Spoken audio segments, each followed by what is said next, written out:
réponse du président Massou de nous répondre. Le président Caleb s'est senti lésé de vivre. On est prêt, on a nos arguments, mais trouvons quand même une solution pacifique. Dans la lettre a été adressée au président Caleb en 2019. En répondant au président. Et qu'est-ce qu'il dit à la fin? Quelles que soient les raisons avancées par l'actrice, en matière des droits d'auteur, le contrat peut être écrit, il peut être verbal. Et ce qui nous renforce, ce qui nous réconforte, c'est qu'elle a accepté avoir touché son cachet. Les vrais problèmes, madame la journaliste, madame, messieurs, les vrais problèmes, c'est qu'elle dit son image a été utilisée abusivement, sans sa volonté. Or, c'est faux. Le cordon va vous démontrer le message audio dans lequel Andy Maki et des deux, ce n'est pas une utilisation abusive. Parce que le directeur artistique l'a dit, le monde du cinéma est une industrie, c'est un circuit. Il y a la production, il y a le scénario, il y a la distribution, il y a la promotion, il y a l'exposition, il y a même la diffusion du film. On ne peut pas concevoir un film sans affiche, non.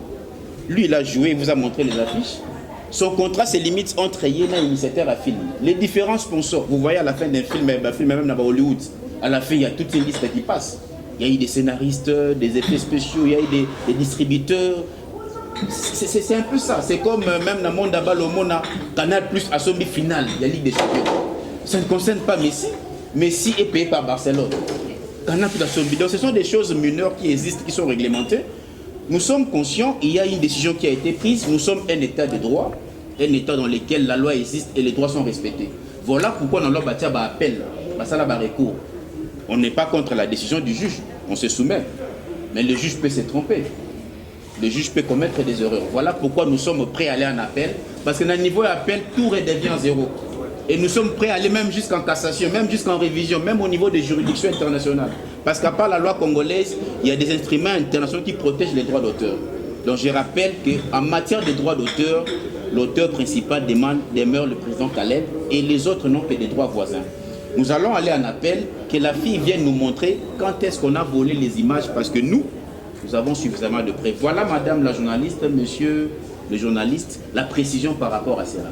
Voilà, merci pour la précision. Moi, je pense que ma réponse est assez précise. Vous pouvez permettre à tous les canaux, étapes c'est important, j'espère que vous avez sur ma question. Tous ces qu'on a procès. Beaucoup n'ont pas compris comment est-ce que, comme on a procès, tout bien on a appellation à la proche à la population et aboutir à quelque chose, et puis on a appel. Quand on a une étape, il y a de gré à gré, négociation à l'amiable, procès, et puis on a place au premier.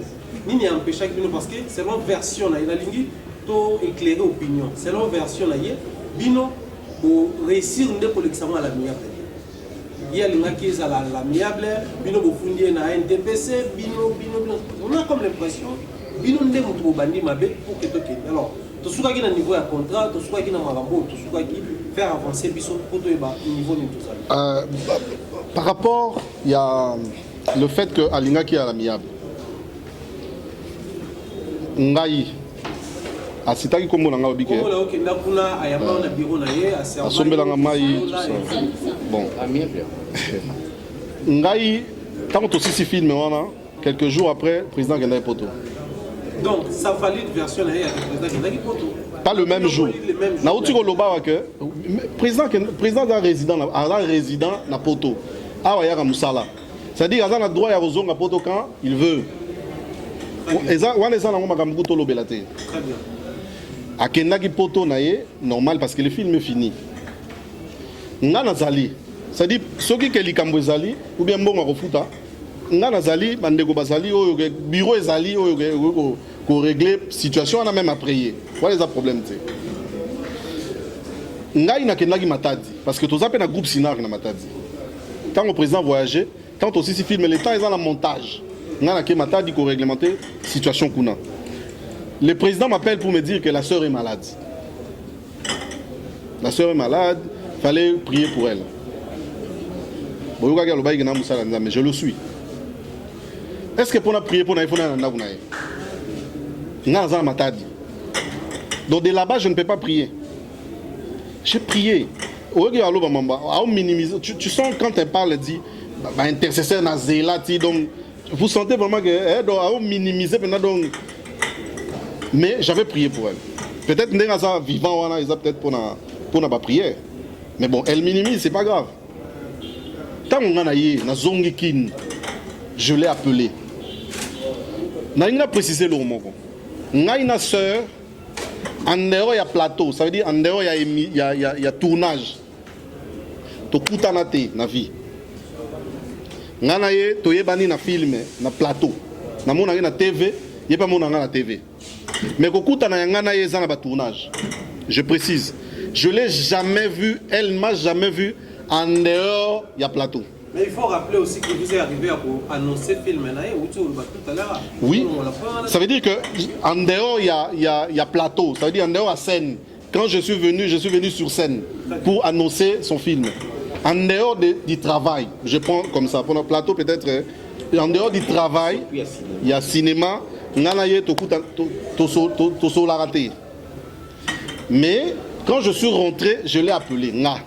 Na bengi na bisi na za besoin tokutana pona makambo ezoleka makambo ya lobby ndenge nga na kendaki na bureau na vraiment na kamwe ça dit serbe na kamusinga mais je suis allé dans son bureau je l'ai appelé yem ta expliquer ngai na bon marché na ye na koti ayambi ngai na koti d'abord dans un premier temps banda na bisi je suis venu pour le problème de la fille de Satan. Tu as porté plainte contre Sinark. Sincèrement, Makamoto Roko m'a plainte. Amandi ko expliquer nga. Président Abimi Seninga ba fiche oyo. Ya abeta ku masolo teke to sola ina makamwana ta ba to solo makamwana te. Abimi Seninga ba fiche oyo pour me dire que ba exploiter image na ye to yokana ki boete ngai junior na bandi ko expliquer makambo yo. Na ina expliquer siko. Na lingi ba ndeko bo comprendre. Makambo na ina expliquer siko na expliquer ye. Affiche Oya Lobela qui yango, n'est-ce pas? N'est-ce pas? Ok. A lobby, bazo teka bouquet Star Times na yelongi na ye. N'est-ce pas? Soki Otali Awa na bakomi la fille du serpent na se ndego ogotanga biso na se wana bakomi la fille du serpent en exclusivité sur en exclusivité, c'est français. Ça dit hier Mouto a salé le biso promotion lobby et les gawapi. Est-ce que tu as bouquet? Non, non. Bon, Sinark TV est à la Rawapi. Na Star Times. Si tu as le Star Times, et ça vous n'avez pas de Potala yango, il faut tala yango na Sinark TV est à la Rawapi. Na Star Times. Pose à la Star Times, il faut son mani. Et là, on dit de comprendre. Ndé logo affiche au lingi goloba. De deux. Bon, excusez. De deux. Il faut boyer que le titre du film c'est La fille du serpent. N'est-ce pas? Fille oyo aza awa na affiche. Au moins on affiche nulle part ba komi kombo ya madame wana. Nulle part.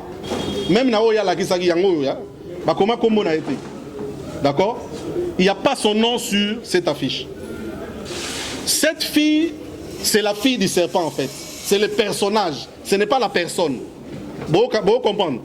La fille qui est là, c'est la fille du serpent. C'est le personnage du film. Dans la deuxième saison, il y a la fille du serpent. Bon, on a le personnage Oyo, tout le personnage Moussoussou. Mais le titre reste c'est la fille du serpent. C'est ça. Précision en cette personne ici, c'est la fille du serpent. Ce n'est pas la sœur là-bas. Parce qu'elle avait cédé son image au titre de ce film. Et puis au monde à Kombo il y a Mboka Ndenge Zalara Nezarate. Rien ne prouve que c'est elle. En réalité. Et Zali, justement, Nalobi a cédé droit d'image. Quand on dit retourner la film, il a fait une image. Il y a un autre salé là. Tout ça, on a besoin de t'expliquer, tu peux pas ça là déjà. Il y a beaucoup à la productrice de ma film. Et dans ces films.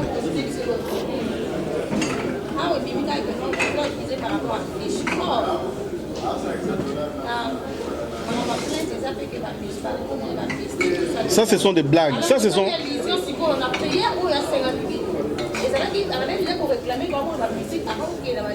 Bah, réussi à tout naguer logo moro.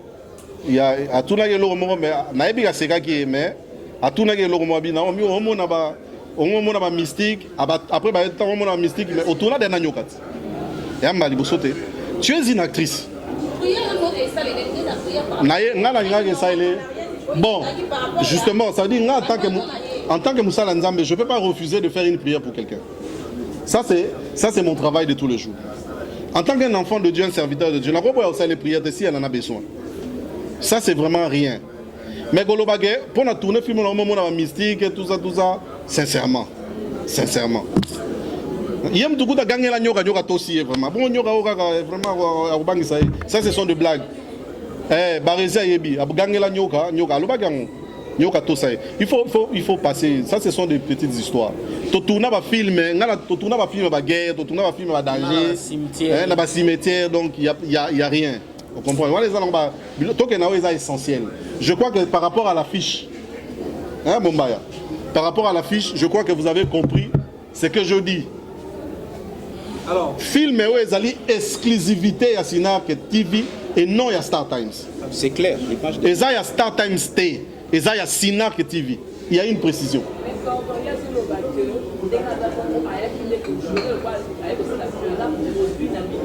Oui, mais qui a dit que c'est notre produit?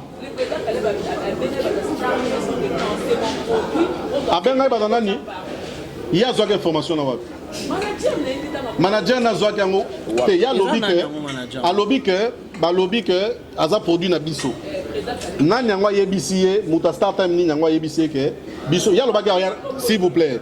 On doit pas s'amuser avec des gens. Il y a lobby je viens avec des preuves. C'est ça qu'elle a dit non. Preuve ni yangwa memagi. Il y a Moutouni, attends comment Moutou appelle ça que Aïm Saïd Mamogue, Tolobaga a produit Nabiso. Mais même à Tolobi que maman, Bino Wibana Kaleba Bimisa. On ne peut pas mesurer Charlène Benz, na négoa. Ça, entre nous, hein, malgré tout ce qu'elle peut avoir, tout ce qu'elle a dit avoir. Il faut arrêter. Tous les Caleb, on est ici. Bon, il y a Rosa Moana Caleb, soit d'ailleurs moi Marie-Hélène, Rosa Moana Caleb. Hein? Ce que Zalaki na groupe les réveille. À Rosa na groupe Sinar ou bien parce qu'il y a Ada danger ou les actrices à Sinar. Il faut arrêter. Hein? Est-ce qu'il y a un mot à tourner dans un film? Je ne suis pas contre le fait qu'Aloba a produit Nabisoté, c'est normal. Ici, le péchant a produit Nabisoté, si a produit Nabisoté, mais Dina n'a pas produit Nabiso, Béline n'a pas produit Nabiso, Thérèse n'a pas produit Nabiso. C'est grand, on peut se limiter là. Donc, il y a un problème dans les Babylon, ça ce sont des fantaisies. Parlons ce qui est essentiel. Tous à la maïele. Et là, on a regretté ça que on ne lui a pas posé des questions. N'a point de presse. On ne lui a pas posé des questions intelligentes. Sincèrement. Explique-moi que personnage n'a personne, ils ont des choses différentes dans le cinéma. Il y a un junior. Mais si on a joué le rôle, il y a Soda. Est-ce que c'est Junior qui joue le rôle de Soda ou j'ai cédé mon image? Qu'est-ce qu'il ne faut pas comprendre là-dedans? Alors, toi avancer parce que dans la limite, voilà. On va essayer la question que je suis. Donc, combien d'étapes il y a appel fait ça là-bas la procédure? Vous avez en tout cas très clairement expliqué. Mais qu'est-ce qui n'a pas marché pour que on a comme l'impression jusque-là, sur le bac l'appel, c'est que quand on a gagné, ni l'idée c'est que vous réussissez avec toutes ces preuves au brandir en mon justice, il a gagné bien besoin dans l'appel. La limite pour éclairer, puis pour aller voir la question. En fait, dans un état de droit, état structuré, ceux qui passent à l'appel, tout va voir des recours. C'est parce que, comme on dit en latin, errare humanum est. Un homme peut se tromper. Il y a même un livre que je viens de lire il y a 2 jours, Les erreurs judiciaires, il y en a 400 pages. Nous n'avons pas le pouvoir de critiquer la décision des juges, mais nous savons comment fonctionne la justice en Afrique. Ceux qui passent à l'appel, passent à la cassation, passent à la révision, passent à la mot pour dire que toute personne à Congo, ailleurs dans le monde, a un droit pour attaquer une décision de justice. Nous n'avons pas ce pouvoir-là de critiquer, mais je voudrais seulement vous dire que Sinark a réuni tous les moyens pour se défendre et la décision est tombée à notre défaveur. Nous avons la ferme conviction, au regard de tous les éléments démontrés, au regard des témoins qui sont prêts à venir témoigner, de changer la donne au niveau de la peine. Nous comptons d'abord sur Dieu parce que Sinark est un groupe chrétien, mais nous comptons aussi avec les nouveaux mouvements, les nouveaux vents de la justice qui nous manquaient. Nous comptons sur la conscience des juges et surtout, nous comptons sur tous les éléments que nous avons. Et nous avons l'assurance qu'à un niveau appel et au Simba, même jusqu'en cassation, même jusqu'en révision. Voilà ce que moi je peux vous rassurer. Boyebi célèbre histoire, il y a France, il y a Omar Adam. Moutoumora Bimazonga, patron de Koufaka. Ce monsieur a été condamné à mort. C'est après 10 ans, qu'il ses raisons. Il y avait une erreur à Kosakaï. Les erreurs dans la vie peuvent exister. En tant que SINAR, en tant que groupe structuré, on n'a pas le pouvoir de critiquer.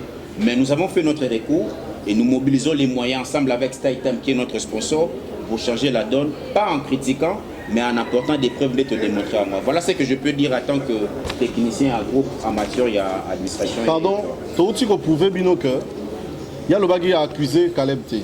Hein? Tu pouvais que Caleb Azali. D'accord? Parce que à l'objet qu'on a fondé Caleb T, il y a fondé une société. Et consort, mais bien au moment où consort, tu lobby 1 société, 2 Caleb est bienvenu tout Keban. C'est clair. Je crois que vous avez une précision importante. De 2, à lobby que bah ça qui $100 000. Alors que les contrats qui sa contrat à reconnaître qu'il y a un contrat à $10 000. Donc à cause les sous. D'accord? À lobby à Zoata infranté à Gira. Mais awa mettre autre temps à reconnaître que à joie à Zoapembongo na mais va utiliser ma bé. Awa. C'est ça la signature. D'accord, à Jura qui n'a pas banana. De 3 à lobby que ça j'ai expliqué, ça ce sont des fantaisies inutiles. Moi je suis allé la voir pour cette raison. En dehors de cette raison, Ngalazali DG, directeur général de la chaîne de télévision Sinar Ketevenga. Directeur général. Donc on a dirigé la chaîne et produit un film. Comment on va contrater? Bien sûr. Il y a un contrat au Léganga. Contrat à Bissomoro. Ça, ce sont des fantaisies. On est trop haut pour ça. Quand on veut réduire les gens, même dans le grand frère Nanga Lewis, je regrette. Vraiment, on a minimisé le grand frère Nanga Lewis. On a regretté ma baie. Moi, je suis allé dans son bureau pour parler de ces. On a retiré plainte. La TV le bon dire, il y a bien. Mais il m'a manqué de respect. Ça, je le dis devant les gens. Mais ce n'est pas important qu'on en parle. On a eu un problème. On a retiré plainte, il y a réponse au Yapesanga. J'ai laissé na mayo à Pesanga, mais là, on a bio, na bima. Na bima, écoutez, nous ne sommes pas venus pour se défendre contre elle. Toya go expliquer Maramoya Lubagi. Tolingi, to éclairer opinion parce que tout ça va fanatique balinga biso. Tolingi ba maman na ba émotion té. Tout ça la ranzonzing, tout ça to comme dans niveau ba film ba production ba $100 000 té. Caleb azana mbongo té. Bon, on a Range Rover à Tambola. On a Range Rover avant Star Times. Range Rover en Europe, ils ont en Europe à Sikate. Ils ont un mois la mobile mora so bunda na vie. Moi je comprends qu'on dirait que dans l'année là mon pasteur Moïse Mbi a le bagage important. On dirait que les gens qui réussissent commencent à déranger les autres. Il faut gagner de l'argent honnêtement, frères et sœurs. Et ça mbala liboso te sœur wana afunda pona makambo. Vous voyez bien afunda vient na biso Devos. Elle a nié ça, mais nous on a dans l'action même publicité, on a fondé là. Moi je vais vous montrer. De la publicité, mais la véracité à tout ce qui compte pour la mission. La véracité, qu'elle dise ce qu'elle peut dire. Nous on vous a montré, il y a le bagage à ma preuve. Barézi aux Alagikuna. Est-ce que tu as vu le document? Ou tu n'as vu que les affiches? Nazana, notre message vocal, si je peux vous faire écouter ta mokoka.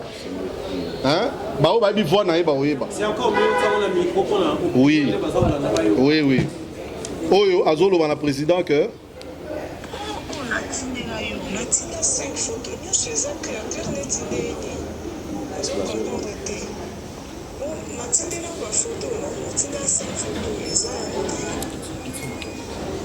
voilà. Natindeli yo 5 photos. Ce que ça clarté. Natinda ndenge nini. Ce que ça clarté na bakisa mususu. C'est ce qu'elle a dit. Ba photo yango wana na se. Oya tinda. Donc j'espère que tu. Pardon? Non, mais ou bien je me répète. Est-ce que je peux me répéter? Les affiches, mais nous parlons de l'affiche. Nous ne parlons pas des bouquets. Nous parlons de l'affiche. Bisonyo solo barai lo mona, tu expliquer.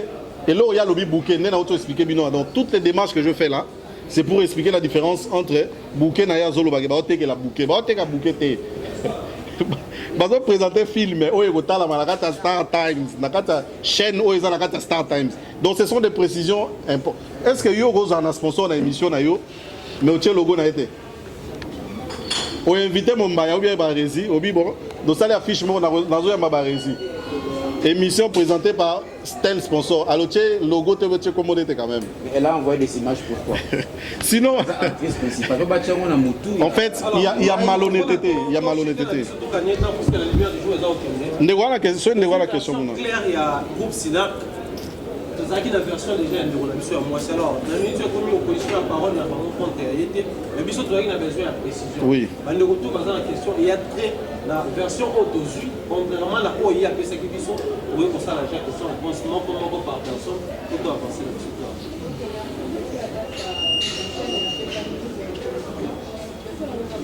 là-dessus. Judiciaire, ce sont des stratégies qu'on ne peut pas dire ici, mais ce sont des moyens qui existent, les images qu'elle a envoyées. Là, c'est une stratégie interne, mais nous sommes prêts à aller en appel, et nous en avons des éléments suffisants. Mais la logique, la déontologie, et permettre que le Bangon soit, mais ils allaient sur place. Je l'ai dit tantôt, je l'ai dit ici, toute décision judiciaire, il faut la respecter. On a pouvoir, en tant qu'État de droit, critiquer le juge. Mais je l'ai dit, dans une décision humaine, les erreurs peuvent aussi exister. Donc, c'est ça la réponse simple par rapport à ça. Je ne sais pas si les cordons l'aidaient à... Et autre question par rapport à la décision de... Donc, entre Yéna Bisso, Bisso n'est pas le film. Il y a un film.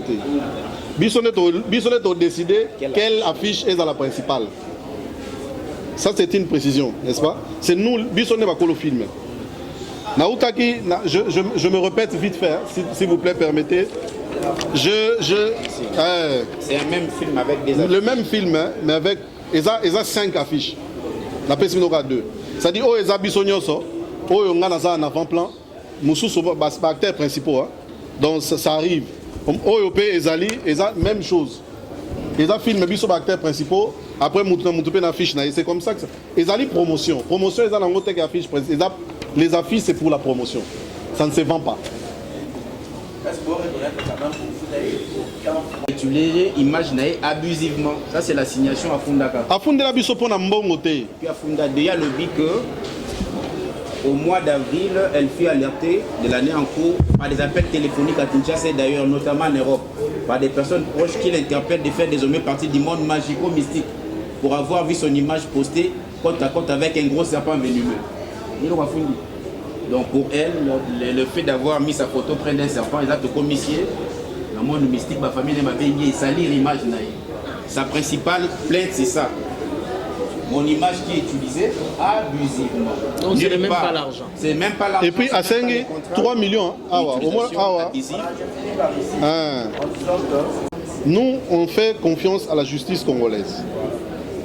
Il peut y avoir des erreurs, mais ceux qui courent Oyo, attends qu'il va courir rebelle, il va courir de cassation, le cours de la juridiction internationale. Donc, en fait, on peut aller plus loin parce que le problème, c'est la mauvaise foi. Barési, producteur de film. La Tekiote. Tu produis des films Nzonzing. Tu sais comment ça fonctionne, mon frère. Dans les films ici, toi, tu sais combien tu donnes à tes gars pour te tourner un film. Ce n'est pas les premiers films que notre soeur joue avec nous. Mais si elle reconnaît, voilà, si tu as yo, tango lobby, il présente une novelas. Problème exact. C'est ça le désir de tout le monde, et de toi, et de moi. L'objectif, c'est de changer le cinéma congolais. Et ça bien. Mais c'est quoi le fait que tu joues avec Irsil Péchang, Vie de loin, Pakaloui, Mama Kaluma, Sifa, Ngaï, Larok, les autres. D'accord? Avec les mêmes thématiques. Awa, et l'autre, traitement à image, traitement à son, n'a pas caméra à utiliser.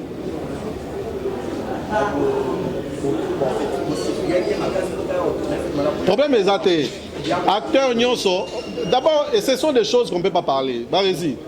Ngai en tant que réalisateur, Larocque en tant que réalisateur, ceux qui ont réalisé Ngai dans le film, Ngai est acteur, il y a des réalisateurs, il faut s'y plier Ngarara. Junior, l'hôpital tourné, Junior, l'hôpital tourné, prépare-toi déjà aux alans à 8 heures. Hein? Je crois que c'est ça la explication. Vraiment, l'hôpital alans à 8 heures, s'il te plaît. Et ça, la marabongo, même dans ma film, tout ça, sincèrement, je suis désolé, je vais le dire. Dans la film, dans Canal+, dans TV5, TV5, A+, France O, ainsi de suite. Je sais comment ça marche. Bati Narumi Touré. Hier, vous avez grâce à moi, Orange de Gézoé n'a parlé. Orange de Gétikaye. Mais Bisso, pardon?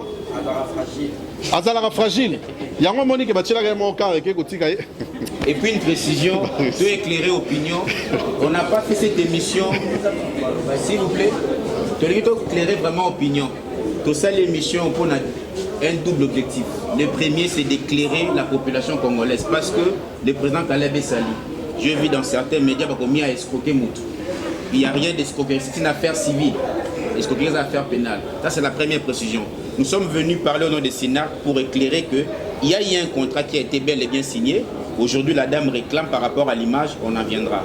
Deuxième précision, nous avons été déçus et nous sommes prêts à affûter encore nos armes à Potokene. Donc, on n'est pas venu pour critiquer, pour éclairer l'opinion par rapport à ma preuve. Parce que nous avons des fans. Des fans qui pensent qu'à escroquer. Ma fan, on a la commentaire, lobby n'a pas direct au salarié. Certaines personnes, tant que qui est, lobby a vraiment Caleb Salifo.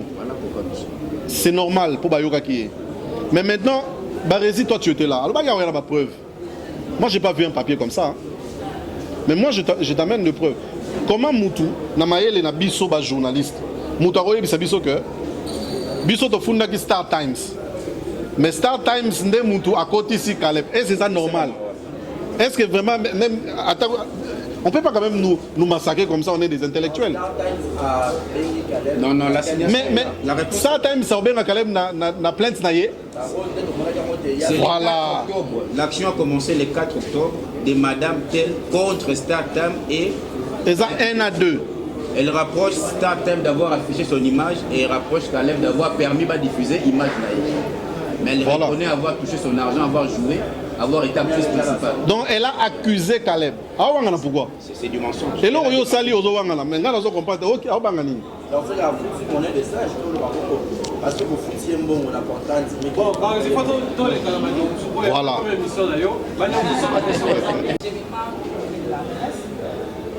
Côté pourquoi le dit que a joué la banane pendant développé soit pas soit sinon ce qui vous connaît aucun en cause qu'on a et que à l'hôpital non dans la soirée maintenant qu'est-ce que vous allez faire pour me mettre pour que ça la test qui va dire qu'on la soirée et affecter il y a pas d'autre la élection qui ça de la prière pour ça la et voilà moni ba fantaisie wana yango kututé ça ce sont de nous on peut pas biso tozana pour na caprice na été vous comprenez hein.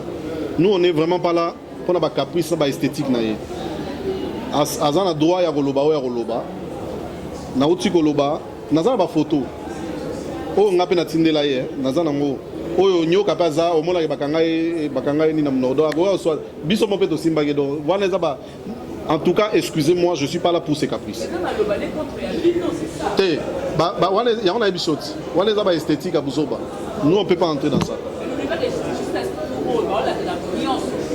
Bon, à droit, on se limite à l'objet alimentaire. Elle a accusé pour l'image. Oui, on reste sur l'image. L'image qui est mal exploitée. Maintenant, d'une nulle part, même juge d'appel, on s'est limité qu'à un objet alimentaire. On ne change pas. Pour la finalité, nous, on ne fait pas ça pour ces finalités. Nous, c'est notre travail. Moi, qu'elle appelle ça comme elle veut. Mais c'est ça que nous vivons avec. Vous comprenez, Marésie? Qu'elle ne minimise pas les autres. Je ne veux pas entrer dans ces caprices. Ce qui est au salango par fantaisie, nous on le fait comme travail. Le peu que nous gagnons, c'est ça que nous partageons avec les autres. Et le roman Pakaloya, c'est important. Lobby, hein? Bozo komi sa Caleb Mouté Mamabé. Vous comprenez? Les lots Caleb dans la chaîne à télévision. Caleb a diffusé tous les films que tu vois dans notre chaîne est diffusé à Ophélie. On fait payer à personne. Tu comprends? Par la bonne foi. mbongo muke otozwaka to produisera banzonzi ti lelo to sala pourquoi ka film est-ce que d'abord ce n'est pas le seul film oyo ba tozana ba sponsor ti lelo ezaka nzonzi ti lelo ezaka nzonzi na to changer ngo forme te. Quelle est la différence entre la fille du serpent na le nana benz? Voilà, ça ce sont des fantaisies. C'est prouvé où? C'est Comment on dit? Nous avons une chaîne et vous... Voilà. Tonimi alobaki yango. Bon, excusez-moi. Barézi, toza bato mayele. Excusez-moi. Toza bato mayele. Asa na groupe. Asa la fait ba film. Je crois pas que Togo du pays à ce point. Je crois pas que au jouer film bandeti souka on comprendre quand il y a différent dans auto ça liboso. Je ne crois pas. Que bandi bene bandeti souka mais on va reconnaître $10,000. Tout là qui sont mikanda. Contrat ezali verbal. Ezali sur papier té. Oui, naloba qui en déjà. Je dis ça non. Je lui ai donné $100. Oui. Pardon? Vous avez joué 2 jeux parce que vous initiez raté. Un joueur qui pourquoi? Oh. Mais est-ce que ceux qui avant jouer, il faut une dimate, n'est-ce pas? Mamoza Maël Mingi. Avant de jouer dans le film, il faut une dimate. Qu'on dimate dans des contrats. Mais pourquoi vous pouvez monter ça la partie? Mais parce que tout ça la yango te bon si on est de commis sur tout monde tout ça là. Poto eza nzonzi tout ça la raté. Yo aucune chaîne pour la télévision ba engagé. Mais on dit qu'on travaille à bon faute.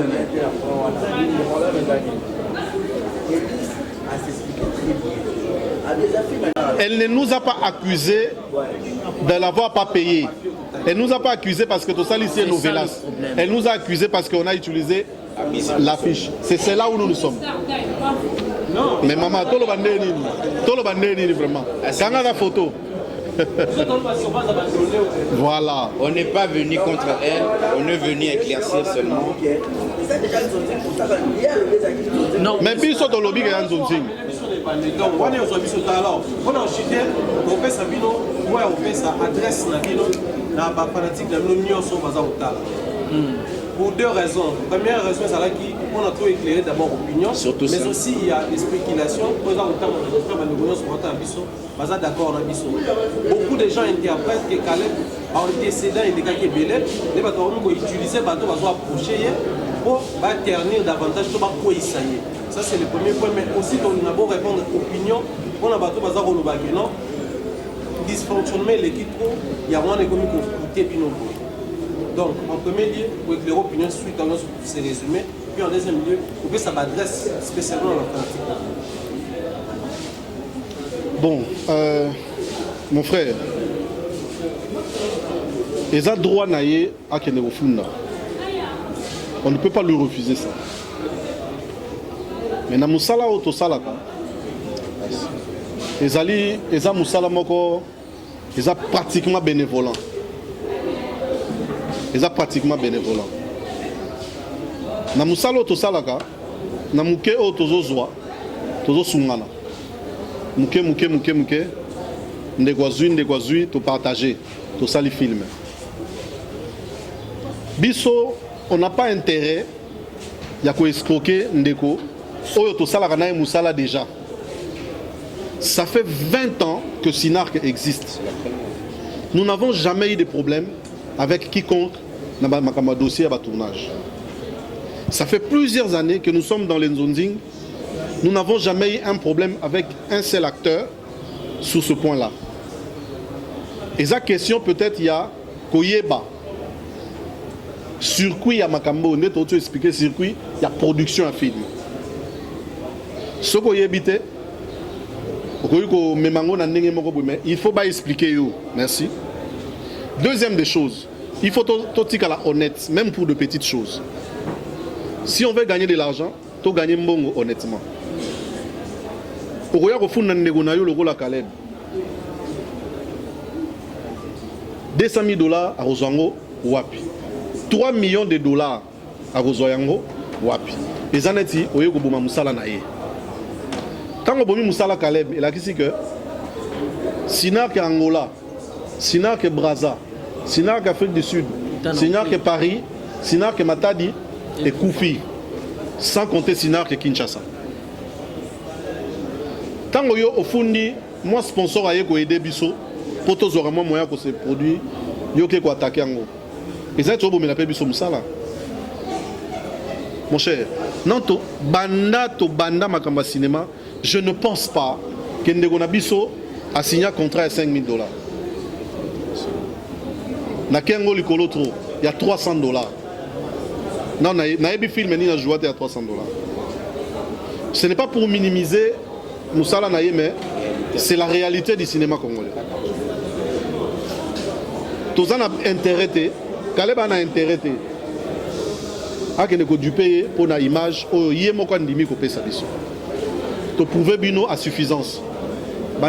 On moni bassage balobaka, on ne peut pas plaire à tout le monde. Ba oyo barondi mabandimi, ba ope ba ondimate et un problème té. Ndeko fundi biso to kende ko samba. To lobby ndenge mettre lobby na lingi ko zongela te pona ko glisser erreur na Babylone na bango ba justice wana to ken appel. Je crois qu'un appel to robimisa ba élément nyonso oyo to zanango na oyo bima kité. Comme ça totala to faire comprendre pe na ye que film ezali circuit mobimba. Eza circuit mobimba. Soki que to sala ki mabe. Toza batu. Ça peut arriver que Caleb passe à la moutou. Mais ça ma kama moutou.